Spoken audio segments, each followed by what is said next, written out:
ఇది నేను జ్ఞాపకం చేస్తున్నాను. దేవునిని మనం సంతోషపెట్టేవారిగా, దేవుని కొరకు జీవించేవారిగా ఈ దినాన మనం ఉండడానికి మనం ప్రయత్నం చేయాలి. జీవితం యొక్క విలువ, ఆధిక్యత అదే ఈ దినాన నేను మీ దృష్టికి ఒక విషయాన్ని తేవడానికి ఇష్టపడుతున్నాను. ఈ దినాన what kind of Christian God's wants me to be. నన్ను ఏ రీతి క్రైస్తవుడిగా దేవుడు ఉండడానికి నన్ను పిలుస్తున్నాడు. నేను ఎలా ఉండాలి, ఎలా ఉంటే దేవుడు సంతోషిస్తాడు, ఎలా ఉంటేనే దేవుని చేరుకోగలుగుతాను, ఎలా ఉంటే దేవుని ప్రత్యక్షత నాకు దొరుకుతుంది. ఆలోచించండి. ఇది ఈ వాక్యం దేవుడు ఈ దినాన మనతో మాట్లాడుతున్నాడు. తేలికైన వాక్యమే. బహుశా మీరు చాలాసార్లు ఒక కీర్తనను మీ ముందు ఉంచడానికి ఇష్టపడుతున్నాను. ఈ కీర్తనలో మొత్తం మీద కీర్తనను ధ్యానించిన మీదట, కీర్తనంతా బహుజాగ్రత్తగా చదివిన మీదట అందులో ఉన్న సారాంశం ఏంటంటే, నేను ఏ రీతి క్రైస్తవుడిగా ఉండాలి, ఎటువంటి క్రైస్తవుడు, what kind of a Christian, నేను ఎటువంటి క్రైస్తవుడిగా ఉండాలి. అవును, క్రైస్తవుల్లో చాలామంది ఉన్నారు. క్రైస్తవులు పెట్టుకున్నంత మాత్రాన మనం క్రీస్తును కలిగి ఉన్నట్టే కాదు. ఆలోచించండి. Does God want me to, నన్ను దేవుడు ఏ రీతి క్రైస్తవుడిగా ఉండమంటున్నాడు. ఈరోజు ఈ కీర్తన నేను ఒక విషయాన్ని జ్ఞాపకం చేయడానికి ఇష్టపడుతున్నాను. 15వ కీర్తనలో నుంచి మనం కొన్ని ప్రాముఖ్యమైన విషయాలు జ్ఞాపకం చేసుకుందాం. 15వ కీర్తన దావీదు రాసిన 15 కీర్తనల్లో ఈ 15వ కీర్తన, ఇందులో 5 వచనాలు ఉన్నాయి. బహుశా ఈ 5 వచనాలు ఇక్కడున్న చాలామందికి మీకు కంటత. ఇది 5 ఖచ్చితంగా కంటత పెట్టాల్సిన కీర్తనల్లో ఇదొక కీర్తన. కీర్తనలు అనగానే మనం బైబిల్ గ్రంథంలో సువార్తలు 4 ఉన్నాయి. మత్తయి, మార్కు, లూకా, యోహాను. ప్రపంచ చరిత్రలో, ప్రపంచంలో ఇప్పటికీ సువార్తల తర్వాత అత్యధికంగా చదవబడుతున్న గ్రంథం ఏదైనా ఉంది అంటే కీర్తనల గ్రంథం. కీర్తనల గ్రంథం చదవబడినంత రీతిగా, కీర్తనల గ్రంథం తరచుగా, కీర్తనల గ్రంథం కొనియాడబడేంత రీతిగా పరిశుద్ధ గ్రంథంలో సువార్తల తర్వాత మరొక గ్రంథం ఏది కూడా లేదు. కాబట్టి అత్యధికంగా చదవబడే కీర్తన. అందుకే ఈ కీర్తనల గురించి మనం ఒక మాట రాస్తారు. చూడండి, మనకు తెలిసిన ఒక సామెత, an apple A day keeps you doctor. ఏంటి పలకండి. రోజుకు ఒక యాపిల్ తినండి, జలుబు తెచ్చుకోండి. రోజుకు ఒక యాపిల్ తినండి, తర్వాత డాక్టర్కి దూరంగా. తెలీదా? రోజుకు ఒక యాపిల్ తినండి, డాక్టర్కి దూరంగా. ఏంటంటే ఎవరు మాట్లాడలేదు? మీరు యాపిల్ గురించి ఆలోచిస్తున్నారు మళ్ళీ.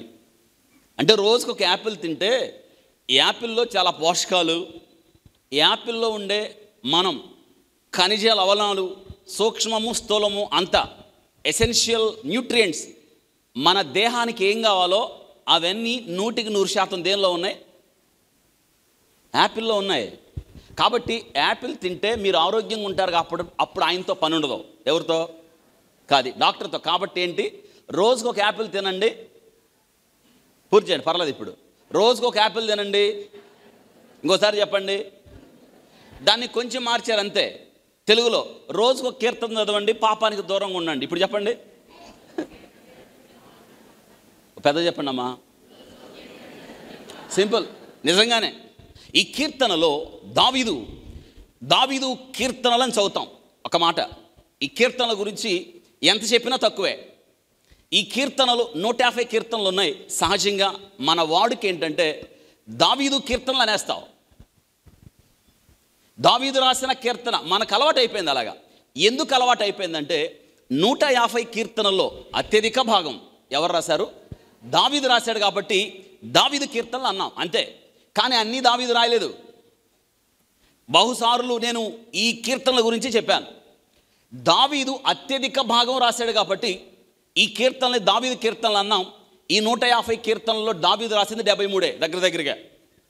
దావీదు 73 రాశాడు. ఆసాఫ్ ఎన్ని రాశాడు? 12 రాశాడు. కోరహన్ తరచుగా కనిపిస్తాడు పైన. కోరహు 10 రాశారు. 90వ కీర్తన చాలా పురాతనమైన కీర్తన. మోషే రాశాడు. ఇంకెవరు రాశారు? సొలొమోను రాశాడు. సొలొమోను ఎన్ని రాశాడు? 2 కీర్తనలు రాశాడు. ఏంటయ్యి? 127. Very good. 72 కీర్తనలు. ఇంకా 2 కీర్తనలు ఉన్నాయి. 88, 89. 88 ఎజ్రాయుడైన హేమాను రాశాడు 89, ఎజ్రేయుడైన ఏతాము రాశాడు. మా అర్థమవుతుందా? ఇవి ఇంట్రడక్షన్. ఈ కీర్తనల్లో ఒక అద్భుతమైన స్తుతి ఉంది, ఆరాధన ఉంది, ఒప్పుకోలు ఉంది. చెప్పండి, స్తుతి ఉంది. ఈ మూడు మన జీవితంలో ఎప్పుడు మర్చిపోదు. కీర్తనలు అనగానే గంట కొట్టి 1 2 3 ఏమున్నాయి? స్తుతి, ఆరాధన, ఒప్పుకోలు. చెప్పండి, స్తుతి, ఆరాధన. మీరు ఇంటికి అనుకుంటే అలాండి, ఎవరు పడినా మాట్లాడద్దు. మాట్లాడితే 3 మాటలు చెప్పండి. స్తుతి 2, 3వది ఒప్పుకోలు. ఈ కీర్తన మీరు జాగ్రత్తగా చూస్తే ప్రతి కీర్తనలో ఇవి దొరుకుతాయి మీకు. స్తుతి ఉంది. ఎందుకు స్తుతి పెట్టాడు తెలుసా? దేవునికి ఇష్టమైనది ఏదన్నా ఉందంటే let us give thanks to the Lord. దేవునికి మనం ప్రైజ్ గాడ్. దేవుని స్తుతించడానికి just we are here to honour God, to exalt God. దేవుని గణపరచడానికి ఉన్నాం. To praise God, just made to be praised. దేవుడు మనల్ని సృష్టించాడు ఎందుకంటే దేవుని స్తుతించడానికి. కీర్తనలు ఎందుకంటే దేవునితో నిన్ను కాంటాక్ట్లో తీసుకెళ్తాయి. కీర్తనలు చదివేటప్పుడు మనకు తెలియకుండా మనకు ఒక జోష్ వచ్చింది, ఒక ఎనర్జీ లెవెల్స్ వస్తాయి కదా. ఎనర్జీ డ్రింక్స్ ఉన్నాయి తెలుసా మీకు?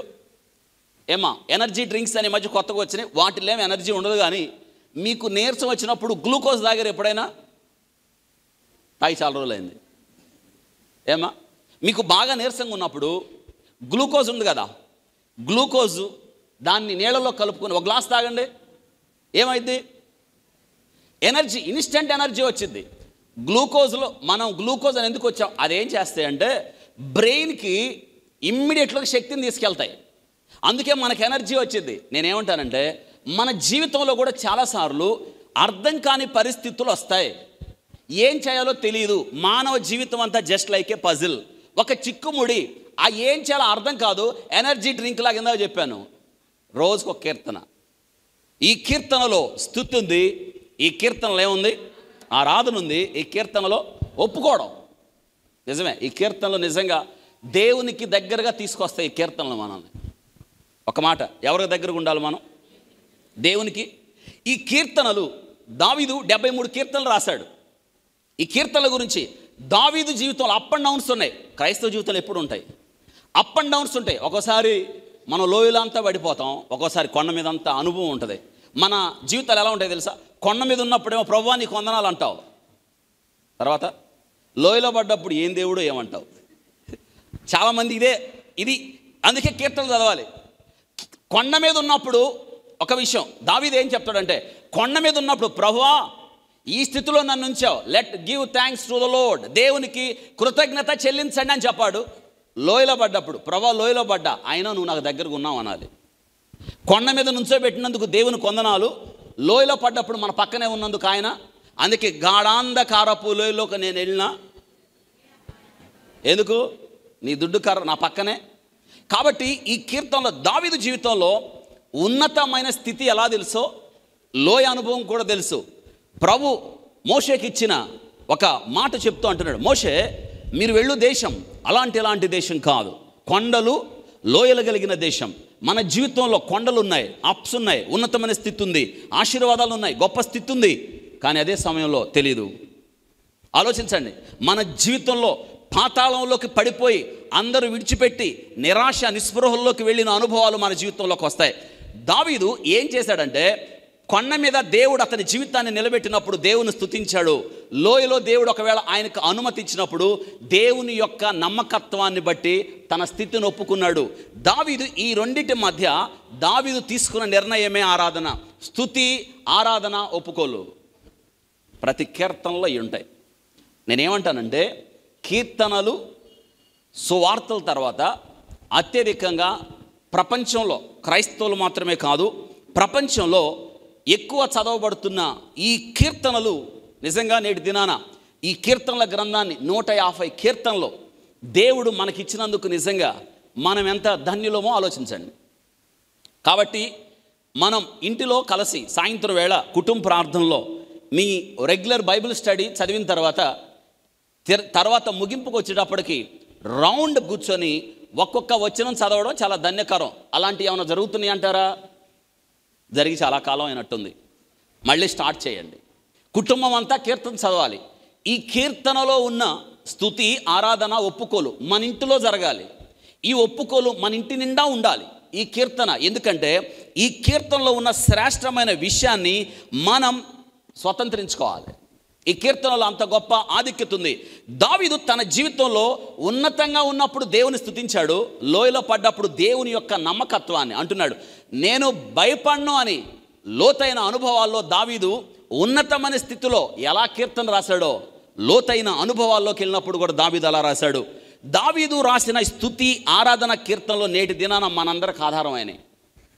ఎన్ని కీర్తనలు అండి! ఈరోజు మనం పాడే ప్రతి కీర్తనల గ్రంథాన్ని తాకెళ్లాల్సిందే. మీరు చూడండి, మనం పాడే ప్రతి లైను, మనం దేవుని స్తుతించడానికి తీసుకున్న ప్రతి సందర్భం, కీర్తనల గ్రంథం 150 కీర్తనలు ఏదో ఒక లైన్ కనెక్ట్ అవుతానే ఉంటుంది. ఎందుకంటే మన కీర్తనల గ్రంథం యొక్క వచనాలు లేకుండా ఏది కూడా ఉండదు.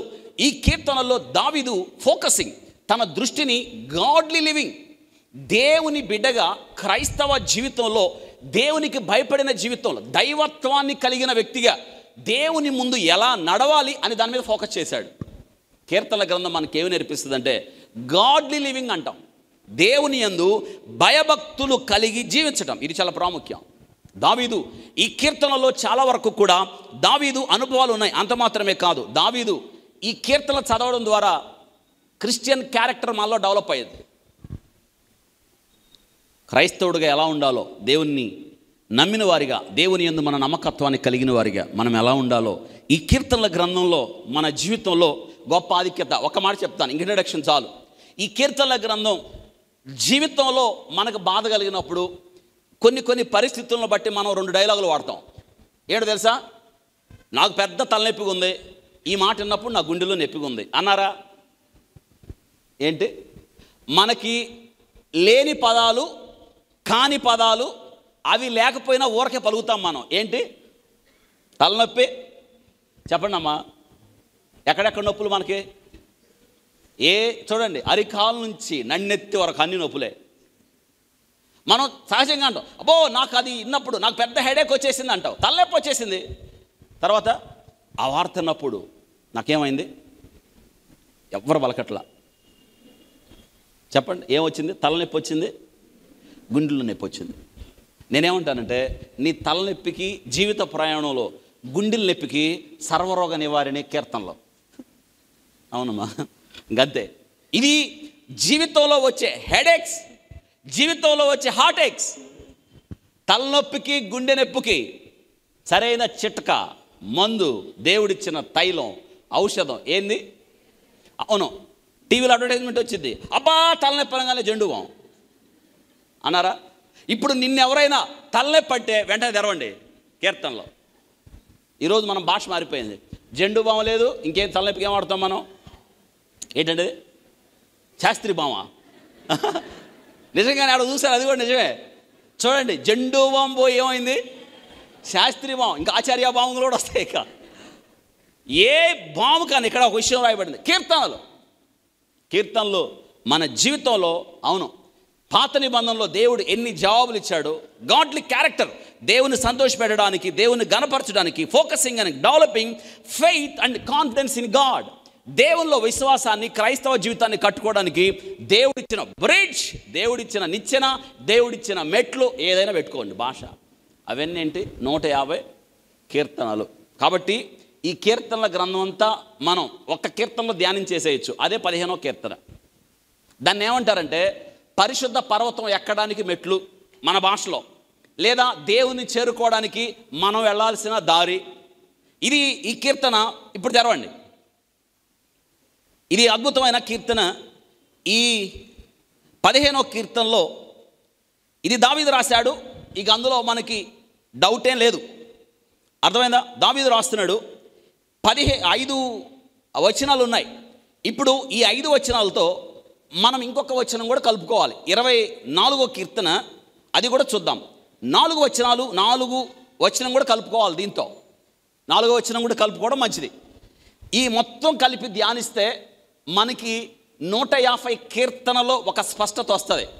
ఉన్న సమయం కొంచెం, చాలా సూటిగా, స్పష్టంగా, క్లుప్తంగా స్క్రీన్ మీద నేను చెప్పేదంతా మీకు కనిపించేస్తుంది. రైట్ డౌన్, రాసుకోండి. మోస్ట్ అక్కడ మీకు కనిపించే వాక్య భాగాలన్నీ కీర్తనలో ఉన్నాయి, కాకపోతే దాన్ని విడదీసి రాశాం అంతే. ఇక్కడ మనం జ్ఞాపకం చేసుకుందాం. ఈ 5 వచనాలు నేను ఒక వచనం చదువుతాను, మీరు ఒక వచనం చదువుదాం, ఉత్తర ప్రత్యుత్తరం ఇలా చదవడం మంచిది. దావీదు కీర్తన ఇది. మొదటి వచనం, యెహోవా నీ గుడారంలో అతిథిగా ఉండదగిన వాడెవడో, నీ పరిశుద్ధ పర్వతం మీద నివసింపదగిన వాడెవడు.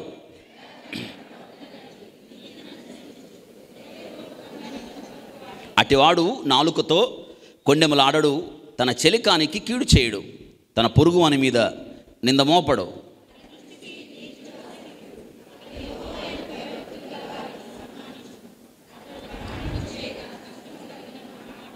తన ద్రవ్యము వడ్డీకియడు, నిరపరాధిని చెరుపుటకై లంచము పుచ్చుకొనడు. ఈ ప్రకారము చేయువాడు ఎన్నడును కదిలించబడడు. 24కి వెళదాం. 24 4, 5 వచనాలు చదువుదాం, అందరం కలిసి చదువుకుందాం. వ్యర్థమైన దాని యందు మనసు పెట్టకయు, కపటముగా ప్రమాణము చేయకయు, నిర్దోషమైన చేతులను శుద్ధమైన హృదయమును కలిగి ఉండువాడే వాడు యెహోవా వలన ఆశీర్వాదము నొందును, తన రక్షకుడైన దేవుని వలన నీతిమత్వము నొందును. So excellent సర్మ్. ఇది ఒక ప్రశ్న. దానికి ముందు ఇక్కడున్న మనందరికీ ఖచ్చితంగా ఒక ఆశ ఏంటంటే, మనం ఒక దినానికి ఎక్కడికి వెళ్ళాలి? పరలోకానికేగా వెళ్ళాలి, అంతేనా? మనం దేవుని యొద్దకు ఎందుకు వచ్చాం? ఈ జీవితం అస్థిరమని, ఈ జీవితం శాశ్వతం కాదని, మరొక జీవితం ఉందని, మరణము తర్వాత ప్రభుతో ఉండడానికి వెళ్ళాలని. అదే కదా ఆశ. అస్థిరమైన లోకం, కాని లోకం మనది కాదు, పాపలోకం, దుష్టలోకం. కాబట్టి మన పౌరసత్వం పౌలన్నట్టు పరలోకంలో ఉంది, మనం అక్కడికి వెళ్ళాలి, ప్రభు అక్కడున్నాడు. కాబట్టి ఇక్కడ ఈ కీర్తనలో వాడబడిన పదం ఏంటంటే, చూడండి ఇక్కడ ఏమంటున్నాడంటే, నీ గుడారములో అతిథిగా ఉండదగిన వాడెవడో, నీ పరిశుద్ధ పర్వతం మీద నివసింపదగిన వాడెవరో. గుడారంలో అతిథిగా ఉండడం, పరిశుద్ధ పర్వతం, ఈ రెండు కూడా దేవునిని కలుసుకునే చోటు. రైట్, ఇక్కడ గమనించండి. దేవుని కలుసుకునే చోటుని కీర్తనకారుడు వాడాడు. ఏమంటున్నాడంటే, గుడారము అన్నాడు, తర్వాత పరిశుద్ధ పర్వతం అన్నాడు, రెండొకటే. చూడండి ఇక్కడ విషయాన్ని జ్ఞాపకం చేస్తాం. దావీదు రాజు అయ్యేటప్పటికి, గమనించండి, రాజు అయ్యేటప్పటికి దేవుడు అప్పటికి మోషేకి ఇచ్చిన విధి విధానాలు ఎలా ఉన్నాయంటే, దేవుడు ఉండడానికి మోషేకు దేవుడు పర్వతం మీద చూపిన నమూనా చొప్పున నా కొరకు ఉండడానికి ఒక గుడారాన్ని సిద్ధం చేయన్నాడు. దాన్నే ప్రత్యక్ష గుడారము. దేవుడు ఉండడానికి అనగా దేవుడు మానవుని కలుసుకోవడానికి దేవుడు తన కొరకు ఏర్పాటు చేసుకున్న ఒక షెల్టర్, ఒక గుడారమే ఏమన్నారంటే అతిథిగా ఉండడి గుడారం అన్నాడు. అంటే దావీదుకు ఒక ఆలోచన వచ్చింది, నేను రాజయ్యాను, గొర్రెల దొడ్డులో ఉండే నన్ను దేవుడు రాజుగా చేశాడు. నేనేమో ఇంత గొప్ప ఇంటిలో ఉంటున్నప్పుడు, అంతఃపురములో ఉంటున్నప్పుడు, గొప్ప శ్రేష్టమైన స్థలంలో ఉంటున్నప్పుడు దేవుడు గుడారంలో ఉండడం ఇది ఎంతవరకు న్యాయం? అందుకే అతడు ఒక తీర్మానం చేశాడు. ఏ తీర్మానం చేశాడంటే, తిప్పండి దేవుని యొక్క వాక్యంలో. దావీదు చేసిన తీర్మానం ఎంత గొప్పగా ఉందంటే, నిజంగా ఈ తీర్మానాలు నేటి దినాన మనకు కూడా ఉండడం ఎంత మంచిదో చూడండి. 132 కీర్తన 132 దావీదు ఏం తీసుకున్నాడో చూడండి. 2-3 వచనాలు. 132:2 అతడు యెహోవాతో ప్రమాణపూర్వకంగా మాట ఇచ్చి యాకోబు యొక్క బలిష్ఠునికి మొక్కుబడి చేసెను. ఎట్లనగా యెహోవాకు నేను ఒక స్థలము చూచు వరకు, యాకోబు యొక్క బలిష్ఠునికి ఒక నివాస స్థలము నేను చూచు వరకు నా వాసస్థానమైన గుడారంలో నేను ప్రవేశింపను. నేను పరుండి మంచం మీదకి ఎక్కను, నా కనులకు నిద్ర రానియను, నా కనురెప్పలకు కునిపాటు రానియను. చూసారా, దావీదుకి ఆలోచన ఏంటంటే, నేను దేవునికి ఒక నివాస స్థలము చూచు వరకు. అంటే దావీదు ఆలోచన ఏంటంటే, దేవునికి ఒక పెద్ద ఆలయం కట్టాలి అన్నది దావీదు యొక్క ఉద్దేశం. చరిత్రలో మనందరూ తెలుసు, దావీదు దేవుణ్ణి అడుగుతాడు, ప్రభువా నీకోసం నేను ఆలయం కట్టడానికి నేను ఇష్టపడుతున్నాను అన్నప్పుడు దేవుడు అన్నాడు, వద్దు, నువ్వు కట్టద్దు, నీ కుమారుడు కట్టాలి, ఎందుకంటే నీ చేతులతో రక్తం ఒలికించావు, నీ కుమారుడు ఆలయం కడతాడు అన్నాడు. మనందరికీ తెలుసు. అంటే సొలొమోను ఆలయం కట్టే వరకు కూడా దేవుడు తన నివాస స్థలాన్ని ఎక్కడ ఉంచుకున్నాడు అంటే గుడారంలో ఉన్నాడు. అందరూ చెప్పండి, ఎక్కడున్నాడు? గుడారంలో ఉన్నాడు. గుడారం మీ అందరికీ తెలుసు, దాన్నే ప్రత్యక్ష గుడారం అంటారు.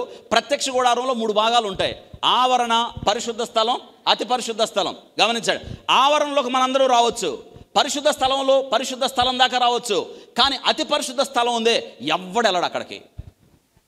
ఎవ్వరు సంవత్సరానికి ఒకసారి ప్రధాన యాజకుడు ఏం చేస్తాడంటే, ఒక చేతిలో రక్తాన్ని తీసుకొని వెళ్తాడు లోనకి. కానీ వెళ్ళేవాడు ఎంత జాగ్రత్తగా ఉండాలి తెలుసా? వెళ్ళే ప్రధాన యాజకుడిలో ఇంత పాపం ఉన్నా ఆ వ్యక్తి అక్కడే చచ్చిపోతాడు. అంటే అంత పరిశుద్ధమైన స్థలం, దేవుని పరిశుద్ధతను తట్టుకుని నిలబడడం ఎవరి వల్ల అవుతుంది మీరు చెప్పండి? అందుకే ఈ 15వ కీర్తన హోలీ క్యారెక్టర్ డెవలప్ చేస్తుంది మనలో. దేవుని కలుసుకోవడానికి, దేవునితో ఉండడానికి, దేవుని చూడడానికి నువ్వు ఎలా ఉంటే సరిపోదు, దేవుని చూడలేవు, చచ్చిపోతావు. అందుకే ఈ 15వ కీర్తన దేవుణ్ణి చూడడానికి మనలో ఏ క్యారెక్టర్స్ కావాలి, దేవుణ్ణి కలుసుకోవడానికి ఎన్ని మెట్లు ఎక్కాలి, దేవుని చేరుకోవడానికి మన జీవితాన్ని ఎలా బాగు చేసుకోవాలి అని చూపించేదే కొలతలే ఈ 15వ కీర్తన. కాబట్టి సంవత్సరానికి ఒకసారి అతి పరిశుద్ధ స్థలంలోకి వెళ్ళాలి. ఎలా వెళ్తాడు అంటే ఒక చేత్తో రక్తం తీసుకుంటాడు. ఎందుకంటే రక్తము లేకుండా పరిశుద్ధ స్థలంలోకి వెళ్ళటానికి లేదు. ఈ రక్తం ఎందుకో తెలుసా? ఎవరు పాపాల నిమిత్తం, తన పాపాల నిమిత్తం కూడా. ఎందుకంటే ఇతను కూడా పాపం ఉన్నవాడే. సంవత్సరానికి ఒకసారి ఎట్టెళ్తాడంటే ఒక చేతిలో గంటలు ఉంటాయి, మీ అందరికీ తెలుసు. గంట ఉంటుంది. ఇతడు లోనికి వెళ్తాడు. ఎలా వెళ్తాడు? లోనికి రక్తాన్ని తీసుకొని అతి పరిశుద్ధ స్థలంలోకి. ఎంత జాగ్రత్తగా వెళ్ళాలో తెలుసా? ఈ వ్యక్తిలో చిన్న పాపం ఉన్నా ఇంకా ఆ వ్యక్తి చచ్చిపోతాడు. లోనికి వెళ్తాడు. లోనికి వెళ్ళేటప్పుడు చూడండి ఎలా ఉంటుందో. లోనికి వెళ్తాడు, గంటలు మోగుతూనే ఉంటాయి. లోనికి వెళ్తాడు, గంట మోగితే అర్థమైంది బతుకున్నట్టు. పొరపాటున గంట ఆగిపోయిందనుకో, ఏమయ్యాడు ఆ వ్యక్తి? చచ్చిపోయాడు. మందసం అంటే లోన మందసం ఉంది. మందసం అంత పవర్ఫుల్. మందసమును సమీపించేటప్పుడు దేవుని సన్నిధికి ప్రత్యక్షతగా, దేవుని సన్నిధికి పోలికగా ఉన్న మందసాన్ని దగ్గరికి వెళ్ళేటప్పుడు లోన పరిస్థితి ఎలా ఉంటుంది తెలుసా? ఆ మందసాన్ని పట్టుకొని చచ్చిపోయాడు ఒక వ్యక్తి. ఎవరండి? ఉజ్జా కదా. దావీదు రాజు అయిన తర్వాత ఆ మందసాన్ని తీసుకురావడానికి దావీదు, అది యాజకులు మోయాలి. దావీదు కొత్త పద్ధతి పెట్టి కొత్త బండ్ల మీద ఏం చేశాడు? దాన్ని పెట్టి తీసుకొని వస్తుంటే ఆ ఎద్దుల బండి ఏమైంది? ఆ రోడ్డు గతుకులుగా ఉండి ఒరిగింది. మందసం పడలేదు, పడబోయింది. అందరూ చెప్పండి. మందసం పక్కనే ఉజ్జా ఉన్నాడు. అరే మందసం పడుతున్నా చేయబెట్టాడు. మంచి పనేనా కాదా? మీరు చెప్పండి. మంచి పనే కాదా? మన దృష్టితో మంచి పనే కాదా? 100% మంచి పనే. దేవుడు అంటున్నాడు, నా పరిశుద్ధ సన్నిధిలో చేయడానికి నువ్వెవడరా? నువ్వెవరివి? చెయ్యేస్తావా? ఎంత ధైర్యం నీకు! అందుకే చెయ్యట్టేసాడో లేదో ఏమయ్యాడండి? ఒక్కసారి ఆలోచించండి. ఇప్పుడు దేవుడు కూడా మనకు ఒక పరీక్ష పెట్టాడు అనుకోండి. మనం ఎలా పడితే అలా జీవించి, దేవుని ఆలయం పరిశుద్ధ స్థలం కదా, దేవుణ్ణి కలుసుకునే చోటు. మన పాపాలు మనకు గుర్తు చేయటానికి ఇక్కడికి రాగానే మాట పడిపోయింది అనుకోండి. మనకి మాట పడిపోతే మనలో పాపం ఉన్నట్టు, మాట ఉంటే బాగున్నట్టు. ఎంతమందికి మాటలు ఉంటాయి? ఎంతమందికి మాట పడిపోద్ది మీరు చెప్పండి కదా. ఈ కీర్తన చెప్పేది అదే. ఇప్పుడు మనకి జాగ్రత్తగా విందాం. ఈ కీర్తనలో ఉన్న కొన్ని ప్రాముఖ్యమైన విషయాలు నేను లెక్క పెడితే 15 వచ్చినాయి. ఆ 15 మీరు రాసుకుంటే చాలు. ఇక్కడ మనం గమనించండి, లోన అతి పరిశుద్ధ స్థలంలోనికి యాజకుడు వెళ్తాడు. గంటల శబ్దం వినిపిస్తూనే ఉంటుంది. ఏం జరుగుతుందో తెలుసా? అర్పించి గంట మోగుతూనే ఉంటుంది, గంటల శబ్దం వినిపిస్తూనే ఉంటుంది. అర్పించి బయటకు వస్తే సరాసరి ఒకవేళ బయటికి రాలేదనుకోండి, ఆ వ్యక్తి ఏమయ్యాడు? లోన చచ్చిపోయాడు. అప్పుడేమో తెలుసా? ఈయన వెళ్ళేటప్పుడే తాడు ఒకటి కట్టుకొని ఉంటాడు, నడుంకో కాలుకో. ఏం చేస్తారు? చెప్పండి. తాడు పెట్టి బయట ఉంటారే, గంటల శబ్దం ఆగిపోగానే బయట ఏమనుకుంటారు? అయిపోయాడు. తాడు పట్టుకొని లాగుతారు. మీరు ఆలోచించండి. దేవుణ్ణి కలుసుకోవడానికి ఇంత కష్టపడాలి. అవును, ఎన్నటెన్నటికి పరిశుద్ధత ఆయన నివాస స్థలం. పరిశుద్ధత ఆయన సింహాసనానికి ఆధారం, మూల స్తంభాలు అవి. పరిశుద్ధత లేకుండా ఎవరు దేవుణ్ణి, హృదయ శుద్ధి గలవారు ధన్యులు వారు దేవుణ్ణి. హృదయ శుద్ధి లేకుండా మనం దేవుని చూడలేం. హృదయ శుద్ధి ఎలా కలిగి ఉండాలో చెప్పేదే ఈ 15వ కీర్తన. అర్థమవుతుందా? కాబట్టి ఇక్కడ వ్రాయబడిన విషయం ఏంటంటే, ఎప్పుడైతే యేసు క్రీస్తు వారు మానవుడిగా, ప్రధాన యాజకుడిగా, మనకు ప్రతినిధిగా వచ్చి ఆయన తన అమూల్యమైన రక్తాన్ని సిలువలో పెట్టాడో, కార్చాడో, ప్రాణం పెట్టాడో, మొదటి అద్భుతం గర్భాలయపు తెర పైనుండి కిందకి, అంటే పరిశుద్ధ స్థలం, అతి పరిశుద్ధ స్థలం రెండు ఏమైనాయి? ఏకమైనవి. ఎవరైనా లోనకి వెళ్ళడానికి అవకాశం ఉంది. అందుకే మనం ఇక్కడ కూర్చున్నాం ఇప్పుడు. లేకపోతే మనం ఎవరో మీదకి వచ్చేవాళ్ళం కాదు. అర్థమైంది? యేసు క్రీస్తు కార్చిన రక్తమును బట్టి మనకు ఈ ప్రవేశం దొరికింది. అందుకే హెబ్రీ గ్రంథకర్త రాస్తాడు, ఆయన రక్తమును బట్టి అతి పరిశుద్ధ స్థలంలో ప్రవేశించడానికి మనకేం కలిగి ఉన్నాం? ధైర్యం కలిగి ఉన్నాం. ధైర్యం, ఆయన కృపా సింహాసనానికి మనం సమీపించడానికి మనం ధైర్యం కలిగి ఉన్నాం. లేకపోతే మనం ఏమవుతాం కదా. అందుకే మనం దేవునితో జాగ్రత్తగా ఉండాలి. ఎంత జాగ్రత్తగా ఉండాలి తెలుసా? అమ్మో, దేవుడు ఆయన శక్తిమంతుడు. ఆయన అదే సమయంలో ఆయన కనికరం కలిగినవాడు. తన పరిశుద్ధత విషయంలో రాజీ పడ్డు రోషము కలిగినవాడు. ఆలోచించాడు, ఆయన రోషం అంతా ఇంత కాదు పరిశుద్ధత విషయంలో. కాబట్టి మనం జీవితంలో అపవిత్రతను, అపరిశుద్ధతను ఆయన తట్టుకోడు. కానీ నేటి దినాన మరువబడిన ఆజ్ఞ క్రైస్తవ జీవితంలో ఇంకా మరచిపోయిన ఆజ్ఞ ఏంటంటే పరిశుద్ధులుగా ఉండడం, పరిశుద్ధత కలిగి ఉండడం, పరిశుద్ధతను మన జీవితంలో పోగొట్టుకోవడం. కాబట్టి ఇప్పుడు దావీదు ఏమంటున్నాడంటే, నీ గుడారంలో ప్రభువా, ఇంత పరిశుద్ధ స్థలంలో నీతో పాటు నిన్ను అసలు రక్తం లేకుండా నీ దగ్గరికి వస్తే ఇంత పాపం ఉంటేనే సస్తున్నాడే, ఎవరుంటారు నీతో అంటున్నాడు. గుడారములో అతిథిగా అంటే నీతో దేవుడు నివసించే స్థలాన్ని గుడారం అన్నాడు. ఇక్కడ ఒక మాట, పర్వతం అంటే పరిశుద్ధతలో ఉన్నతమైన స్థితిలో పర్వతం. ఈ రెండు కూడా దేవుని నివాస స్థలానికి గుర్తుగా పోల్చాడు కీర్తనకారుడు. కాబట్టి ఇప్పుడు ఈయన ఉద్దేశం ఏంటంటే, దేవునితో ఎవరుంటారు? ఇంకొక మాట, కొత్త నిబంధన భాషలో పరలోక రాజ్యం ఎవరు వెళ్తారు? ఇప్పుడు చెప్పండి, అర్థమైందా? ఇప్పుడు పరలోక రాజ్యం ఎవరు వెళ్తారు? ఇప్పుడు మనందరికి ఆశ, ఏ ఆశ చెప్పండి? ఏ ఆశ అండి? ఎక్కడికి పోవాలి? ఖచ్చితంగా ఎక్కడికి పోవాలి? పరలోక రాజ్యం. ఒకవేళ పోకపోతే మీరు ఆలోచించండి. అసలు మనం ఎప్పుడో దేవుని నమ్ముకున్నాం, మనం చచ్చిపోయిన తర్వాత మనం పరలోక రాజ్యానికి వెళ్ళకపోతే మన సంగతి ఏంటి? అందుకే వెళ్తావా లేదనేది నీకు ఇప్పుడే తెలుసు. ఇప్పుడు ప్రభు వచ్చాడు, ఏమవుతాం? అందుకే ఇది నువ్వు వెళ్తావా లేదా, ఎట్టుంటే వెళ్తావో, ఇట్లా లేకపోతే వెళ్ళవు. ఇప్పుడు చెక్ లిస్ట్, ఇప్పుడు ఇలా లేవేమో పరీక్షించుకో. ప్రభుతో ఉండడానికి నువ్వు ఇష్టపడితే పౌలు స్పష్టంగా చెప్తున్నాడు, నేను వెడలిపోయి క్రీస్తుతో, చెప్పండి ఏంటి వెడలిపోయి ఎవరితో ఉంటాను? ఎంత మంచి మాట అండి, సూపర్, అది సూపర్ డైలాగ్ అయింది. నేను వెడలిపోయి పోతానో లేదా అనలా, ఏమన్నాడు చెప్పండి? ఇప్పుడు మిమ్మల్ని ఎవరైనా అడిగారు అనుకోండి, పరలోకం పోతావా అంటే ఏమో అంటే అర్థమైంది. నీకు ఈ 15వ కీర్తన నీ జీవితంలో అప్లై కాలా. ఈ 15వ కీర్తన అప్లై అయితే పౌల్లాగా చెప్తావు, నేను వెడలిపోయి క్రీస్తుతో ఉండాలని నేను వెడలిపోయిన తర్వాత, ఈ గుడారమును విడిచిపెట్టిన తర్వాత నేను ఎక్కడ ఉంటాను? ప్రభుతో ఉంటాం. గుడారముతో ఉన్నంతకాలం భయము, భక్తి. మన భాషలో 15వ కీర్తన దగ్గర పెట్టుకొని చదువుకొని జాగ్రత్తగా అట్టుండండి. అర్థమైందా? ఇది ఈ 15వ కీర్తన గురించి మనం నేర్చుకోవాల్సిన ఇంట్రడక్షన్. చూడండి, మొట్టమొదటి విషయాన్ని నేను ఇంకొక మాట జ్ఞాపకం చేస్తున్నాను. ఈ కీర్తన మనం ఏమి నేర్చుకుంటామంటే, చూడండి, ఈ కీర్తనలో ద పర్సన్ ద లార్డ్ అప్రోస్, ఎటువంటి వ్యక్తి కావాలి దేవునికి ఆయనతో ఉండడానికి, పరలోక రాజ్యం చేరడానికి? ఈ కీర్తనలో 6 భాగాలు. ఈ కీర్తనలో ఉన్న 6 భాగాలు, అద్భుతమైన భాగాలు ఏంటంటే, ప్రతిదీ హోలీ హోలీ హోలీ హోలీ హోలీ, పరిశుద్ధత. హోలీ మౌంటైన్, ఆయన గుడారంలో అతిథిగా దేవుడున్న స్థలం పరిశుద్ధం. ఇక్కడ ఇంగ్లీష్లో రాశాను, తెలుగులో ఏంటంటే హోలీ క్యారెక్టర్ అంటే అర్థం ఏంటి? ప్రవర్తన, జీవితం, నడవడిక. హోలీ క్యారెక్టర్, దేవునితో ఉండే వాళ్ళకి పరిశుద్ధమైన జీవితం కావాలి. సెకండ్ వన్, హోలీ స్పీచ్, మాటలు ఎలా ఉండాలి? పరిశుద్ధంగా ఉండాలి. మన మాటలు కూడా ఎట్టుండాలి చెప్పండి? పరిశుద్ధంగా ఉండాలి. దెన్ హోలీ కండక్ట్, మన ప్రవర్తన పరిశుద్ధంగా ఉండాలి. హోలీ వాల్యూస్, జీవన ప్రమాణాలు, మన నైతిక విలువలు, మన జీవితంలో ఎన్నడూ రాజీ పడని హోలీ వాల్యూస్. పరిశుద్ధత విషయంలో ఎప్పుడు రాజీ పడద్దు. ఫిఫ్త్ వన్, హోలీ ఇంటిగ్రిటీ, జీవితాన్ని కొనసాగించే విషయంలో, ఇతరులతో సంబంధ బాంధవ్యాలు నెలకొల్పే విషయంలో షుడ్ బి హోలీ. దాని తర్వాత హోలీ యూజ్ ఆఫ్ మనీ, ఎక్కడ ప్రాబ్లం మనకి? 6వది పెద్ద problem, holy use of money. చివరికి డబ్బుల విషయం కూడా జాగ్రత్తగా. పరలోక రాజ్యానికి నువ్వు వెళ్ళాలా లేదా నిశ్చయించేది ఈరోజు నీ చేతిలో ఉన్న డబ్బులే.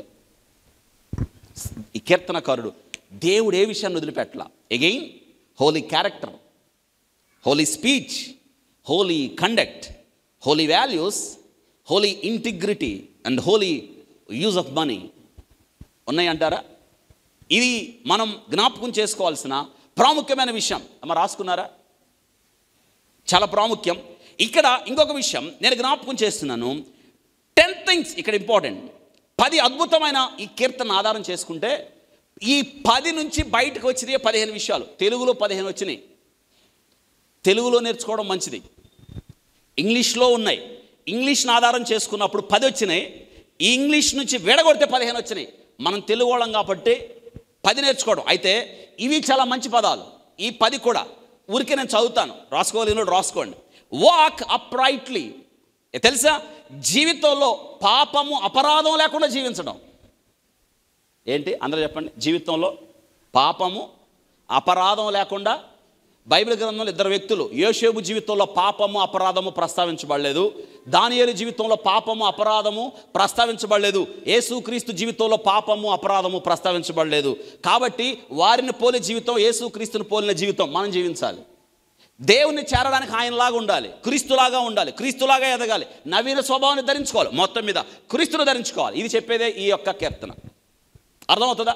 కాబట్టి వాక్ అప్రైట్లీ, వాక్ రైచియస్నెస్, నీతిగా జీవించాలి. మన పనుల్లో నీతి నీతి నీతి. యేసుక్రీస్తు వారు ఎలా జీవించాడు, ఎలా జీవించమని చెప్పాడు అలా జీవించాలి. రైచియస్నెస్ ఆయనకు మాత్రమే వర్తిస్తుంది.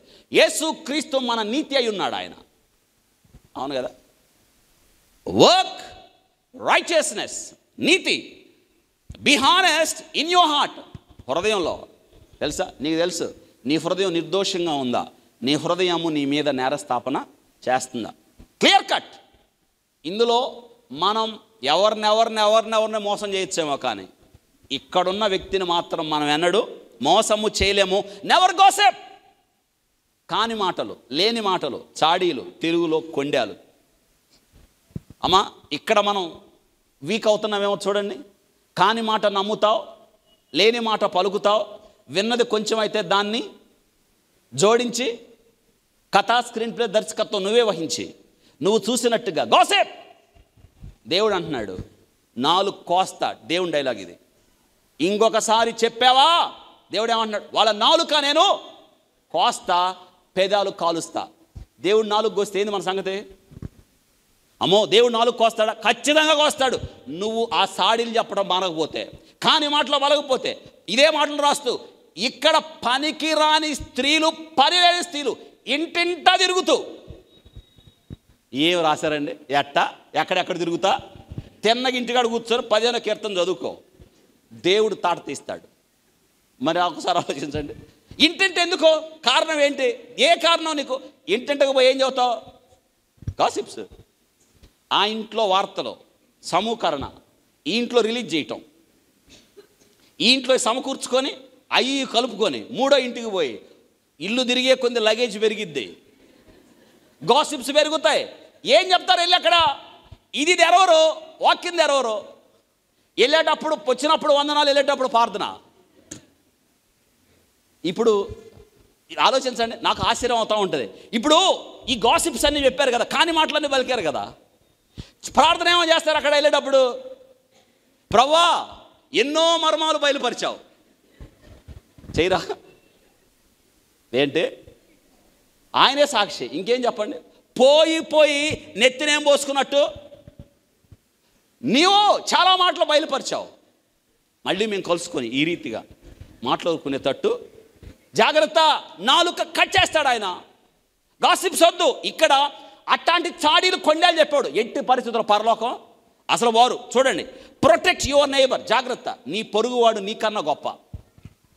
నిజంగా ఈ ఇంటిగ్రిటీ, ఈ ఐక్యత, ఈ అనురాగం నిజంగా మనకుంటే ఎంత గొప్పది. మీకు ఒక విషయం తెలుసా? ఒక ప్రశ్న, నీ పక్కోడితో సమాధానం ఉందా? ఉండదు, అసలు ఉండదు. తెలుసా, మనకి ఎక్కడో మంచి సాక్ష్యం ఉంటుంది, మన పక్కింటి దగ్గర ఉండదండి. ఇదే విచిత్రం. మన గురించి మంచిగా ఎవడెవడో చెప్తాడు. నేను అంటాను, ఆడుగా చెప్పాల్సింది ఎవడో? నైబర్ ఎట్లా ఉన్నాడు? అందుకే నిన్ను వలె నీ పొరుగు వారిని ప్రేమించాలి. అసలు వాడే మనకు సాక్ష్యం చెప్పొతే ఎట్ట? అందుకే జాగ్రత్త, నీ పొరుగువాడి జాగ్రత్త. Hate vile people. దుష్టుల్ని ద్వేషించు, వాళ్ళతో సహవాసం చేయొద్దు, దుష్టత్వాన్ని ప్రేమించొద్దు. Honour humble believers. చూడండి, దేవుడు అంటున్నాడు, దేవుని యందు భయభక్తులు కలిగిన వారిని సన్మానించు, వారిని ఎట్టి పరిస్థితుల్లో దూషించొద్దు, తోలనాడొద్దు. Keep your promise. ప్రమాణం చేస్తే దాని గురించి నువ్వు ఖచ్చితంగా నెరవేర్చు. ప్రమాణం తప్పిపోవద్దు. Don't lend your money with interest. జాగ్రత్త, వడ్డీకి డబ్బులు ఇవ్వద్దు. వడ్డీకి ఇచ్చేవాడు పరలోకం వాడు. వడ్డీలు ఎంత ప్రమాదం అంటే, ఈరోజు ఒక భూతద్దమే చూపిస్తాను. వడ్డీలకు మార్చి జీవితాన్ని పతనమైన వాళ్ళు, వడ్డీకి మార్చి జీవితాలు నాశనమైన వాళ్ళు, వడ్డీలకిచ్చి కుమారుల కుమార్తెల భవిష్యత్తును అంధకారం చేసిన వాళ్ళు ప్రపంచ చరిత్రలో వడ్డీలకిచ్చిన కుటుంబం బాగుందన్న వాళ్ళు తెర మీద తీసుకురండి. ఉండరు. మోషే ధర్మశాస్త్రములు ఇచ్చిన శాసనాలు, మోషే ధర్మశాస్త్రంలో ఇచ్చిన శాపాలు ఆ కుటుంబానికి వస్తాయి. దేనికి? పిచ్చి డబ్బు. వడ్డీలకు ఇస్తావా? వాళ్ళ రక్తమును పిండి చెమటగా మార్చి నీ బిడ్డల భవిష్యత్తును కడితే ఎంతలా ఉంటుంది? ఈ కీర్తనలో వడ్డీల గురించి స్పెషల్ ఫోకస్. ఇక్కడున్న మీ జీవితాల్లో ఎవరైనా వడ్డీకి ఇస్తే జాగ్రత్త. ఈరోజు మీరు ఇంటికి వెళ్ళి చెప్పండి, ఇక నుంచి వడ్డీ వద్దు, మాకు అసలు ఇచ్చే. చెప్పకపోతే ఈ వాక్యం నీకు సార్థకత లేదు. చెప్పకలేకపోతే దేవుడిచ్చిన ఈ వాక్యాన్ని నువ్వు అనుమతించకపోతే ప్రమాదం. నేనంటాను, ఈ జీవితంలో నువ్వు ఏదైనా చేయొచ్చు, కానీ వడ్డీలు తీసుకున్నావా, వడ్డీల ద్వారా ఏదైనా సాధించాలనుకుంటే నీ జీవితం కళ. అది మంచు తెరలు విరిపోయినట్టు విడిపోద్ది. అమ్మో, జీవితంలో ప్రమాదకరమైనది ఏదన్నా ఉందంటే ఒక వ్యక్తి నష్టపోయి నీకు తెచ్చి తీసుకొచ్చిన వడ్డీ. జాగ్రత్త. ఈ 2 వాక్యాలు చూపించి ఇప్పుడు నేను రాబోయేటప్పుడు ఈ చివరి వచనాలు సిద్ధం చేసేటప్పుడు వస్తే ఈ 2 రెఫరెన్స్లు నేను గతంలో చదివా. మళ్ళీ ఈరోజు ధ్యానపూర్వకంగా చదివితే భయం వేసింది. ఏమవుతారు ఈ వడ్డీకి ఇచ్చిన వాళ్ళు? అమ్మో, దేవుడు కోపం వచ్చింది. ఎంత కోపం వచ్చిందో చూద్దాం. అది don't lend your money with interest, don't ever B braid. లంచాలు తీసుకోవడం ట్రై చేస్తాయో ఇదొక ప్రమాదం. దేవుడిచ్చిన జీతం చాలు. ఏం చాలు? అవును, 30 రోజులకి ఎంత ఇవ్వాలో దేవుడు అంతా. అందుకే ప్రభువా నాకెంత ఇస్తావో అంతే, ఎక్కువ వద్దు, ఎక్కువ లంచం. ఏమా, ఇంకొక విషయం, వడ్డీలు తీసుకున్న వాళ్ళు ఎలాగో లంచం తీసుకున్న వాళ్ళు అలాగే, ఇద్దరు ఈక్వాలిటీ. ఇంకొక మాట చెప్పండి, లంచం తీసుకున్నవాడు ఎవడు గొప్పోడయ్యాడు? లంచం తీసుకున్న వాళ్ళ పిల్లలు ఎవరు గొప్పోళ్ళు అయ్యారు? లంచం తీసుకున్న వాళ్ళ కుటుంబాలు ఏం కట్టబడ్డాయి? లంచం తీసుకున్న వాళ్ళు అకస్మాత్తుగా చేస్తారు. బైబిల్ గ్రంథంలో ఉంది. వాడు లేడు. లంచం తీసుకున్నవాడు గురించి మాట్లాడతారంట. ఏమయ్యాడు? లేడు. ఏమయ్యాడు? వెళ్ళిపోయాడు. ఏం తీసుకోవడానికి? లంచం తీసుకోవడానికి లేడుగా. ఒక్కసారి ఆలోచించండి. నిజంగా దేవుని వాక్యం ఎన్ని మోరల్ వాల్యూస్. దేవుని వాక్యం సచ్ ఎ హోలీ ఇంటిగ్రిటీ. అసలు దేవుని వాక్యాన్ని నిజంగా ధ్యానిస్తే పాపం చేయటానికి అన్ని గట్స్, అంత ధైర్యం రాదు. అందుకే కీర్తనల గ్రంథం ఏం చెప్తుందంటే ఒప్పుకోలు. ప్రభా అవును నాయన, వడ్డీకి ఇచ్చేది నేనే, నేను ఇవ్వనిక. లంచం తీసుకుంటుంది నేను తీసుకోను. పాపం చేస్తుంది నేను చేయను. ఇక నువ్వు చెప్పావు కాబట్టి చేయను. ఈరోజు తీర్మానం రావాలి. ఒక్కొక్క విషయాన్ని నేను చెప్తాను త్వరగా. ఈ కీర్తనలో మనకున్న సమయం కూడా అయిపోవస్తుంది. ఈ కీర్తనలో ఉన్న కొన్ని విషయాలు నేను చెప్పడానికి ఇష్టపడుతున్నాను. మొట్టమొదటి విషయం, నెంబర్ 1, రైట్ డౌన్, మాట రాసుకోవాలి. యథార్థ ప్రవర్తన కలిగి ఉండాలి. పరిశుద్ధ పర్వతము ఎక్కుట ఎట్లా ఎక్కాలి అంటే దేవుణ్ణి ఎలా చేరుకోవాలి, ఎలా ఉండాలి? వాక్ అప్రైట్లీ. యథార్థ ప్రవర్తన కలిగి ఉండాలి. నెంబర్ 1 ఏం కలిగి ఉండాలి? అందరూ చెప్పండి. అందరు ఇంకొకసారి. యథార్థ ప్రవర్తన. జాగ్రత్త. దేవుడు కొలుస్తాడు, ప్రవర్తన కొలుస్తాడు. ఏమంటున్నాడు? నా ప్రవర్తన ఆయన ఎదుట యథార్థమని నేను ప్రూవ్ చేస్తా. అంత ధైర్యం ఉందా చెప్పగలిగింది? యోబు యథార్థవంతుడు, న్యాయవంతుడు, దేవుని యందు భయభక్తులు కలిగి చెడుతనమును విసర్జించాడు. యోబు లాంటి వాడు భూమి మీద లేడు. మనకు సాక్ష్యం. నిజంగా ఆలోచించండి, యోబు లాంటి వాడు ఎవరున్నారు? యోబు నిజంగా సాక్ష్యం. యోబు అంటున్నాడు, నా ప్రవర్తన యథార్థం, ఆయన న్యాయమైన త్రాసులో ఆయన నన్ను తూచునుగాక. మోషే ఆయన ఇల్లంతట్లో నమ్మకం. యథార్థం. యథార్థత లేకుండా దేవుని దగ్గరకు మనం వెళ్ళం, పరలోక రాజ్యం చేరుకోవు. ఆయన పక్కన కూర్చో, మాట్లాడు, చూడవు. నెంబర్ 1 ఏముండాలి? యథార్థ. నెంబర్ 2 నీతిని అనుసరించవలెను. Walk righteousness. నీతి. అందరూ చెప్పండి. ఏంటి? ఏముండాలి? నీతి కావాలి. నీతి అంటే యేసుక్రీస్తు నీతి. ఆయన కలిగి ఉండడమే నీతి కదా. ఒక మంచి మాట సామెతల్లో రాస్తున్నాడు, నీతి జనములు ఘనతకెక్కుటకు కారణం. ఆ ఘనత దేవుడే. నీతిగా ఉన్నారా? కొంచెంలో నీతి దేవుడు దీవిస్తాడు. ఆ నీతి లేకపోతే మనం పరలోక రాజ్యం ఎలా వెళ్తాం కదా. నీతిమంతులుగా దేవుడు మనల్ని పిలిచాడు. నీతిమంతులు పరలోక రాజ్యాన్ని స్వతంత్రించుకుంటారు. ఆ నీతి ఏది మన దగ్గర కదా. అవినీతి పరులు అయిపోతున్నాం, మనం జారిపోతున్నాం, వెనక్కి వెళ్ళిపోతున్నాం, పాపాన్ని తెచ్చుకుంటున్నాం. 3వది హృదయపూర్వకముగా నిజం పలుకువాడు. Be honest in your heart. హృదయపూర్వకముగా నిజము పలుకువాడు. ఏంటంట? మన జీవితంలో ఏం పలకాలి? ఎప్పుడు హృదయపూర్వకంగా ఏం పలకాలి? నిజం. నిజం. అబద్ధం మాట్లాడొద్దు. అబద్ధం లాస్ట్ వీక్ మనం విన్నాం. అబద్ధము మాట్లాడిన అననీయ సపేరా ఏమయ్యారు? చచ్చిపోయారు. వద్దు. మనము హృదయపూర్వకముగా నిజం పలుకువాడు. నిజము పలుకువాడు. నిజం పలుకువాడు. నేటి దినాన అలవాటు అయిపోయింది. అలవాట్లో ఇంకేదో అయిపోయింది. అబద్ధాలు మాట్లాడేస్తున్నాం. వద్దు. హృదయపూర్వకంగా పరలోక రాజ్యం చేరేది నిజం పలికేవాడే. ఎట్టి పరిస్థితుల్లో నీవు అబద్ధం మాట్లాడద్దు. అబద్ధం మాట్లాడద్దు. అబద్ధం మాట్లాడద్దు. సత్యమే పలకాలి. ఎందుకు అబద్ధాలు? ఎందుకు తెలుసా? అబద్ధాలు నువ్వు మాట్లాడితే, అబద్ధాలు అనేది ఎవరి లక్షణం? అది అపవాది. అందుకే దేవుడు అంటున్నాడు, అబద్ధాలు ఎందుకు ఆడతావు? ఆయన సత్యం అయి ఉన్నాడు, యేసుక్రీస్తు వారు. అబద్ధం అనేది సాతాను. వాడు అబద్ధానికి జనకుడు. జాగ్రత్త. నాలుకతో కొండెములు ఆడకూడదు. Never gossip. నాలుకతో కొండెములాడద్దు. అబద్ధాలు చెప్పొద్దు. వేరే మాటలు చెప్పొద్దు. కాని మాటలు చెప్పొద్దు. అవును, ఈ ప్రజములో కొండెములాడుచు ఇంటింటా తిరుగుతున్నారు అంటున్నాడు. లేవికాండం 19:16 రాయబడింది. తెలుసా ఏమంటున్నాడు? కొండెములాడద్దు, సాడీలు చెప్పొద్దు, కాని మాటలు పలకద్దు. ఒక మాటని జ్ఞాపకం చేస్తున్నాను. రోమపత్రిక 1:30 అమ్మా వింటున్నారా? రోమపత్రిక 1:30 ఈ కొండాలు, గాసిప్స్, అనవసరమైన మాటలు, వ్యర్థమైన మాటలు, కాని మాటలు, చాడీలు చెప్పేవాళ్ళు తీవ్రమైన వ్యాఖ్య చేశాడు అపోస్తలుడైన పౌలు. నిశ్చయముగా కొండెములు, గాసిప్ చెప్పేవాళ్ళంట నిశ్చయముగా మరణమునకు పాత్రులు. ఇంత ప్రమాదం? అవును. ఎందుకు తెలుసా? కాని వ్యక్తి నీ వల్ల బాధపడ్డాడు. దెబ్బ కొడితే దెబ్బ మర్చిపోతాడు. ఒక వ్యక్తి మనస్సాక్షి మీద దెబ్బ కొడితే, ఒక వ్యక్తి మనస్సును గాయం చేస్తే ఎవరు తెరచాలి ఆ గాయం? జాగ్రత్త. వారి విమోచకుడు బలవంతుడు, ప్రభువు చూస్తాడు. మనం చెప్పే మాటల్లో, గాసిప్స్లో, అనవసరమైన మాటల్లో ఇంత ప్రమాదం ఉందా? ఉంది. 100% ఎందుకు కాని మాటలు ఎందుకు పలుకుతావు? నీకు తెలియదు ఎందుకు పలుకుతావు? నీ సోదరుడి మీద, నీ సోదరి మీద కాని మాటలు పలుకుతావా? ఎంత? నువ్వెవరవి నిందేయడానికి? నువ్వెవరో కాని మాటలు పలకడం. ఆ వ్యక్తి లేనప్పుడు ఆ వ్యక్తి ముచ్చట్లాడటానికి నువ్వెవరివి? జాగ్రత్త. 5, తన పొరుగువాని మీద నింద మోపకూడదు. పొరుగువాని మీద నింద మోపొద్దు. కొరువాని మీద నింద మోపొద్దు. జాగ్రత్త. నీ పొరుగువాడి, నీ సహోదరుడు నింద మోపొద్దు. అనవసరమైన నిందలు, కాని మాటలు, కాని పలుకులు నింద మోపుతావు. నువ్వెవరో నిందేయటానికి? నింద మోపేది, నింద వేసేది ఎవరి క్యారెక్టర్ అండి? కదా. సహోదరుల మీద నింద మోపుతాడు ఎవరు? సాతానుడు. వాడు పరలోకం చేరుకొని జకర్యా గ్రంథంలో రాయబడింది, దేవుని బిడ్డల మీద ఏం మోపుతాడు? నింద. అందుకేగా యోబు ఊరకనే భయభక్తులు కలిగి ఉన్నాడా? నువ్వు యోబుకు అన్నిచ్చావు కాబట్టి. అంటే ఏంటి? యోబు నమ్మింది నిన్ను కాదు, నువ్వు ఇచ్చిన ఆశీర్వాదాలు. నింద మోపాడు. చూసారా? యోబు భక్తిని శంకించాడు వాడు. నింద మోపుతాడు. కాబట్టి ఆ పని చేయొద్దు. 6, చెలికానికి కీడు చేయకూడదు. నీ స్నేహితుడికి కీడు చేయొద్దు. స్నేహితునికి కీడు చేయొద్దు. దాని ప్రమాదం ఎంత కష్టమో తెలుసా? చెలికాడు, నీ స్నేహితుడు, పక్కనున్నవాడు, నిన్ను నమ్మినవాడు. కీడు చేయొద్దు. నేటి దినాన చూస్తున్నారు కదా, లోకంలో జరుగుతున్న ఈ పరాభావాలు, లోకంలో జరుగుతున్న స్థితిగతులు. చెలికాడు, నమ్మినవాడు, నీ పొరుగువాడు నిర్భయముగా నీ ప్రక్కన నివసిస్తున్నప్పుడు వాడికి ఏ హాని? నిర్భయముగా నివసిస్తున్న వ్యక్తికి హాని ఎలా చేస్తావు? కీడు ఎలా చేస్తావు? చేయొద్దు. దేవుని వాక్యాన్ని దగ్గర పెట్టుకో. దేవుడు ఏం చెప్తున్నాడో చూడు.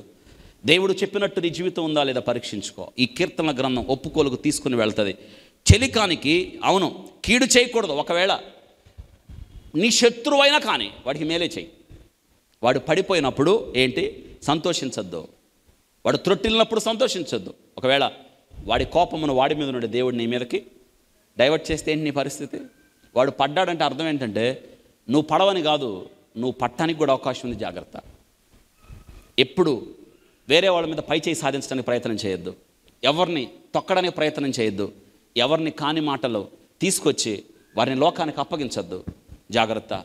దేవుడు ఒకవేళ పరుల గుట్టు నీకు తెలిసినప్పుడు దాచేయి. నీకు తెలిస్తే వాళ్ళని వెళ్ళి హెచ్చరించు, నచ్చజెప్పు. కానీ వారు చేసిన పరాభవం బయటికి అక్కడ నువ్వు చెప్పడానికి వీల్లేదు. దేవుడు కోపం వచ్చింది. 7, అతని దృష్టికి నీచుడు, అసహ్యుడు. Hate vile people. ఈ పరలోక రాజ్యం వెళ్ళేవాడు దేవునితో సంబంధం కలిగి ఉన్నవాడు, నీతి ప్రవర్తన కలిగి ఉన్నవాడు, దుష్టులతో సహవాసం చేయుడు. అతడు నీచుడు, అసహ్యుడు, విక్కెడ్.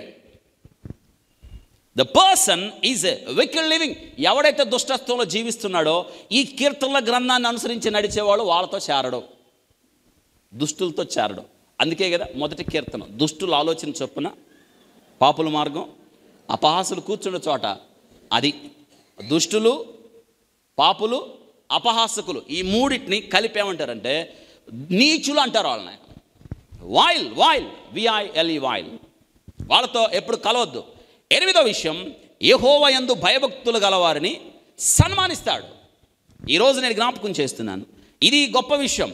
దేవుని యందు మన సహవాసం ఎవరితో ఉండాలంటే దేవుని బిడ్డలతో ఉండాలి, దేవుని గణపరిచే వారితో ఉండాలి. ఇదే మన సహవాసం. ఇంతకు మించిన గొప్ప స్థలం, ఇంతకు మించిన గొప్ప స్నేహితులు, ఇంతకు మించిన ఆత్మబంధం, ఇంతకు మించిన బంధువులు ఎవరు కూడా లేదు. కాబట్టి దేవుని బిడ్డలతో కలుసుకునే విషయంలో నిర్లక్ష్యం చేయొద్దు. 9, కీప్ యువర్ ప్రామిస్. నష్టము కలిగినను మాట తప్పకూడదు. ప్రమాణము చేసినా ఏమైంది? మాట తప్పకూడదు. ఇఫ్ యు మేక్ ఏ వో you must keep, protect and fulfil the వో. నువ్వు ఒకవేళ ప్రమాణం చేసావా, మాట తప్పొద్దు. నీ మాట అవునంటే కాదంటే మాట్లాడండి. అవునంటే అవును, కాదంటే అవును. ఆ దేవుడు ఆకాశం మీద ఉన్నాడు, నువ్వు భూమి మీద ఉన్నావు, నీ మాటలో కొంచెం ఉండాలి. నిజంగా ఈ మాట ఎంత. కానీ మాట ఎలా తప్పిపోతున్నారు చెప్పండి. మాట ఎలా తప్పుతున్నారు, ఎంత తప్పిపోతున్నారు చూడండి. 5 ఏళ్ల క్రితం మీ అప్పులన్నీ తీరుస్తానన్నాడు చంద్రబాబు నాయుడు గారు. మళ్ళీ ఎందుకు గుర్తు చేస్తారంటారా? మరి ఏం చేద్దాం? మరి ఉదాహరణ ఆయనే వచ్చాడు. తీరుస్తానన్నాడా? మీ దండలు బ్యాంకులో పెట్టినవి అన్నీ తీసుకొచ్చే బాధ్యత నా మీద వేసుకుంటాను చెల్లెళ్ళు అన్నాడు. నమ్మావా? వచ్చినాయా? రాలేదు. మళ్ళీ ఎలక్షన్ కూడా వచ్చినాయి. చూసారా? ఎలక్షన్ కూడా వచ్చింది. ఎవరు మాట నమ్మాలి? ఎవరు నమ్మాలి చెప్పండి? ఈడ ఈ ప్రభుత్వం నమ్మలేవు, అక్కడ ఎవరిని నమ్మాలి? ఎవరు నమ్మద్దు. వీడని నమ్మలేము, ఎవరిని నమ్మలేము. నమ్మేవాళ్ళు ఎవరు లేరు. ఈరోజు నేను జ్ఞాపకం చేస్తున్నాను. ఆలోచించండి, మన దేవుని బిడ్డల ప్రమాణం ఎలా ఉంటుందో తెలుసా? అవునంటే అవును, కానప్పుడు ఎందుకు ప్రమాణం చేస్తావు? చూడండి, నష్టము కలిగినను మాట తప్పడు. అంతే, జాగ్రత్త. 10వది, తన ద్రవ్యమును వడ్డీకి ఇవ్వకూడదు. అమ్మో, తన ద్రవ్యమును వడ్డీకి ఇవ్వకూడదు, తన ద్రవ్యమును వడ్డీకి ఇవ్వకూడదు. చాలా ప్రమాదం. ఎందుకో తెలుసా? అప్పులో ఉన్నాడా? నీ దగ్గర డబ్బులు ఉన్నాయా? ఇచ్చేయి, నీకు ప్రతిఫలం దేవుడు ఇస్తాడు. ఎవరు నేర్చుకుంటారు ఇలాగా? అప్పు వాడు ఎగ్గొట్టినాయి ప్రభు చూస్తాడు. నీకు ఇంకో విషయం, నీకు డబుల్ ఇస్తాడు ఆయన. ఇది ఈ వాక్యం సారాంశం. ఒకడు బాధలో ఉన్నాడు, నువ్వు చేయగలిగితే సహాయం చేయి, వడ్డీకి ఇవ్వమాక, ఇవ్వద్దు. దేవుడు వద్దన చేయొద్దు. ఒకవేళ ఈ వాక్యం విని ఇంకా నువ్వు ఇంటికి వెళ్ళి వడ్డీల గురించి ఆలోచించావా? ప్రమాదం. జాగ్రత్త. ఇక్కడ ఒక మాటని చదవడానికి ఇష్టపడుతున్నాను. నిర్గమకాండం 22వ అధ్యాయం. నిర్గమకాండం 22వ అధ్యాయం ఏముందో చూడండి. దేవుడు ఏమంటున్నాడో చూడండి. 22వ అధ్యాయం 25 నుంచి 27. దేవుడు చూడండి తన విషయాన్ని సుస్పష్టంగా మాట్లాడుతున్నాడు. ఏమంటున్నాడంటే, నా ప్రజలలో నీ యొద్ద నుండు ఒక బీదవానికి సొమ్ము అప్పిచ్చిన ఎడల వడ్డీకిచ్చువాని వలె వాని ఎడల జరిగింపద్దు ఆజ్ఞ. వడ్డీకిస్తారేమో వాళ్ళు ఎవరంట? నా ప్రజలు. పేదవాళ్ళు ఎవరు ప్రజలు? పేదవాళ్ళు చెప్పండి. పేదవాళ్ళు ఎవరు? అవసరాల్లో ఉన్నవాళ్ళు ఎవరు ప్రజలు? బాధల్లో ఉన్నవాళ్ళు ఎవరు ప్రజలు? బీదలైన మీరు. బీదలకు అవసరం వచ్చింది, అవును. ఒక విషయం, వాళ్ళకి అప్పిచ్చే పరిస్థితి నీకు ఎదురైంది, ఘనంగా ఎంచు. బీదలను కనికరించువాడు యెహోవాకు. నువ్వు ఇచ్చేదేదో ఆయనకి అప్పి, నీకు వడ్డీలు కాదు, నువ్వు ఇచ్చిన దానికి ప్రతిఫలం ఇస్తాడు. ఎంతమంది నేర్చుకుంటారు? ఈరోజు మీ ప్యాటర్న్ మారిపోవాలి, మీ ఆలోచన తీరు మారాలి. చూడండి ఏమంటున్నాడు తెలుసా? జరిగింపకూడదు, వానికి వడ్డీ కిట్టకూడదు. నీవు ఎప్పుడైనాను నీ పొరుగు వాని వస్త్రమును కుదువుగా తీసుకొని వెళ్ళా. బాబోయ్, తాకట్టు పెట్టే వాళ్ళ గురించి కూడా వచ్చేసాడు ఇక్కడికి కదా. ఇక్కడ పెట్టు తీసుకో, ఇక్కడ పెట్టు తీసుకో. తాకట్టు గురించి మాట్లాడుతున్నాడు చూడండి. సూర్యుడు అస్తమించు వేళ కదివానికి మరలా అప్పగించువో. ఏంటి తీసుకున్నావా? తెలీదా? సూర్యుడు దిగేలోపు, అస్తమించులోపు ఏం చెయ్యి? తాకట్టు పెట్టుకున్నది నువ్వే నెత్తి మీద పెట్టి మోసుకొని పెట్టక్కడే. లేదా సూర్యుడు అస్తమించులోపు నువ్వు అస్తమిస్తావు. ఎట్టగా నువ్వు తల మీద పెట్టి మోసుకెళ్ళలేకపోయావో పెట్టులో పెట్టి నిన్ను. ఏది బెస్ట్? అస్తమించక ముందు దీని తీసుకెళ్ళి ఆడ పెట్టడం బెస్టా, లేకపోతే నువ్వు అస్తమించి పెట్టులో తీసుకెళ్ళటం బెస్టా? ఎందుకు వచ్చిన గొడవ ఈ గోల మనకి? వడ్డీకి ఇవ్వద్దు, తాకట్టు, డబ్బులు ఉన్నాయి, ఏం చేద్దాం? మీకు ఒక విషయం తెలుసా, మనకి డబ్బులు ఇంట్లో ఎక్కువ ఉన్నాయి. కారణం ఏంటో తెలుసా? చాలామంది దాచుకో, కానీ మిగులు ఆస్తుంది, అది అవసరంలో ఉన్న వాళ్ళకి అందుకు పెట్టాడు. గృహ నిర్వాహకులం మనం. చూడండి ఏమంటున్నాడు అక్కడ, నీవు ఎప్పుడైనా నీ పొరుగు వాని వస్త్రమును కుదువుగా తీసుకునే వేళ, సూర్యుడు అస్తమించే వేళ అది వానికి మరలా అప్పగించుము. వాడు కప్పుకున్నది దేవుడు ఎంత చూసారా, కప్పుకునేది అదే. వాడు కప్పుకునే దుప్పటిని దగ్గర పెట్టుకుంటావా, అది వాని దేహమునకు వస్త్రము. వాడు మరి ఏమి కప్పుకొని పండుకొను? నిన్నే ప్రశ్న అడుగుతున్నాడు. ఏంటి, ఏం కప్పుకుంటాడు? దాని తర్వాత దేవుడు చూడండి, నేను దయగలవాడును, వాడు నాకు మొర్రపెట్టిన ఎళ్ళ నేను, వాడు నాకు మొర్రపెడితే ఆ రాత్రి నువ్వు ఉండవు. ప్రభువా చూడు నాయన, చలి పుడుతుంది, నా దుప్పటి వాళ్ళు తీసుకున్నారంటే అర్థం ఏంటి? అవునా, అసలు వాళ్ళ ఇంట్లో ఊరు దుప్పటి కప్పకుండా చేస్తాను అనుకున్నాడు అనుకోండి దేవుడు. ఏంటి మన సంగతి? మోరల్ వాల్యూస్, హోలీ ఇంటిగ్రిటీ దేవుని వాక్యం మాత్రమే చెప్తుంది. కాబట్టి ఇక్కడున్న దేవుని బిడ్డలకి ఒక మాట జ్ఞాపకం చేస్తున్నాను. మీ పొరుగువారు లేదా మీకు తెలిసిన వారు, మీ బంధువులు ఎవరైనా ఈ వ్యాపారంలో ఉంటే ఇమ్మీడియట్లీగా, నిన్నగాక మొన్న వచ్చింది కాల్ మనీ వాళ్ళ మీద కేసులు పెట్టమని. దేవుని చట్టం తీవ్రమైంది, ఒప్పుకోడు. చాలా నేను జ్ఞాపకం చేశాను. మీకు ఒక విషయం తెలుసా, మన చర్చికి వచ్చేవాళ్ళు, బహుశా నాకు కనిపించలేదు, ఇది ఈ చివరిదాకా చూసా, కనిపించలే, నాకు కనిపించా, ఉన్నా నాకేం భయంలే, చెప్పేదే. వాళ్ళు వడ్డీకి ఇచ్చారు. వడ్డీకి ఎంత ఇచ్చారు? 2,60,000 ఇస్తారంట.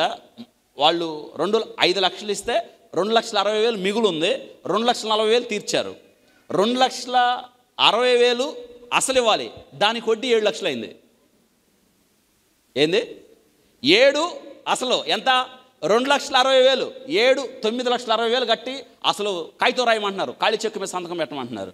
విషయం ఏంటంటే, అవతల ఆయన వడ్డీకి ఇచ్చిన ఆయన కొత్తగా దేవుడు నమ్ముకొని చర్చికి వస్తాడు అంటే నాకు తెలిసింది.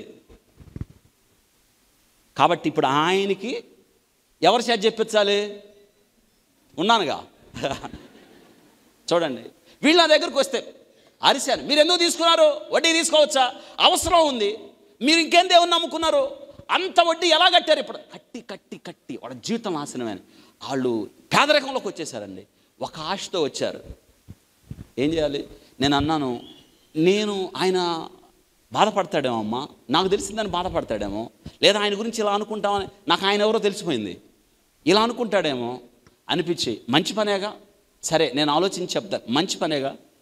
ఆ తర్వాత రోజు ఆయన ఫోన్ నెంబర్ కూడా లేదు, ఫోన్ నెంబరు తీసుకొని పిలిపించి ఉన్న మాట అడిగి, నేను చేయాల్సిందేముంది, ఇది తెరిచి చదివా. ఏంటి? ఇది తెరిచి చదివానండి, తెరిచి చదివా, ఇవ్వకూడదు. చాలా బాధపడ్డారు. ఒక మాట అడిగాను నేను, మీరు ఇంతకాలం ఏమనుకోవద్దు, వాక్యమే, ఉన్నదే, చెయ్యొద్దు, చేయకూడదు. ఆయన అన్నాడు, ఇంక చేయను. ఎంత మంచి మాట, ఇంక చేయను అని అన్నాడు. వాళ్ళు ఎంత ఇచ్చారో నేను లెక్క చూసి నన్ను నేను కరెక్ట్ చేసుకో, నాకు తెలియదండి, ఒకవేళ తెలియని వాళ్ళు ఎవరన్నా ఉంటే ఈరోజు దేవుడు మాట్లాడాడు. మీకు ఓపిక ఉంటే ఎవరైతే మీ వడ్డీ కట్టారో వాళ్ళకి ఇచ్చేయండి. నీ దగ్గర ఉంటే శాపం, నీ దగ్గర ఉంటే కీడు, నీ బిడ్డల భవిష్యత్తు కీడు, నీకు నష్టం తప్ప సంతోషం లేదు. ఎందుకు? దేవుడు ఎంత చెప్పిన తర్వాత దాన్ని మనం పెట్టుకోవడం. 11 నిరపరాధిని చెరుపుటకై లంచం పుచ్చుకోనకూడదు. ఏంటి? నిరపరాధిని చెరుపుటకై లంచం పుచ్చుకోవద్దు. లంచం తీసుకున్నాడు యూదా ఇస్కరియోతు, ఏమయ్యాడు? చచ్చిపోయాడు. లంచం తీసుకున్నాడు ఇశ్రాయేలుని శపించడానికి. ఎవరండి? బిలాము. ఎవరి దగ్గర? బాలాకు రాజు దగ్గర. ఏమయ్యాడు?